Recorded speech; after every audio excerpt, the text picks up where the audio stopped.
To extend your battery life in POCO M8 Pro 5G, let's start by opening settings on our device. Now, we could navigate through different options on our phone, but this POCO device does provide us with a tool that we can use to see all of the options that we need to adjust our battery life, and you can find it in battery settings right here.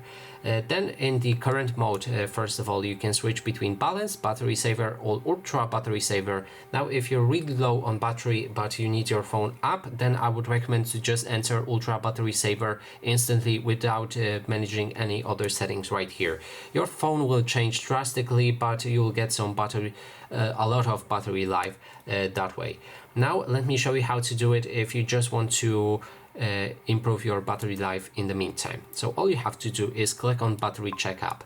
That way you will see different options right here with different marks for how many minutes you will get by changing them. So for example, you can close apps that drain battery in the background, and you can toggle it on and off.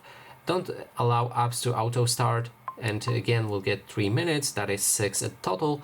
Adjust brightness automatically. If you enable that way your phone will change brightness automatically, but this should give you around 11 minutes of battery time. Next thing which impacts your battery life a lot is dark mode, so we can turn it on right here, and that way your phone will change to darker background, but you should have additional 53 minutes, and if the dark mode doesn't bother you, then I would recommend to change it. Then there's turn off always on display. That is the style thing, so if you like your always on display, you can keep it. It only changes it around 10 minutes. Then there's lower screen refresh rate to 60 Hz. This will impact your screen refresh rate. Your phone may seem laggy when you change to this, but if you want, you can do it. This saves us another 53 minutes. Then we can turn off location services. Most of the time we won't need them. If you really need them, you can just toggle them on and off on your own, but we're going to disable it just for the sake. It will give us 11 minutes.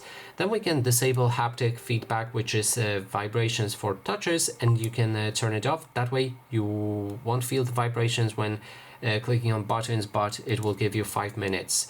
Then there's lock device after 15 seconds of inactivity. I'm gonna leave that off. I don't like when my phone just shuts down after every, locks down after every 15 seconds. So if you don't like it, then just leave it on.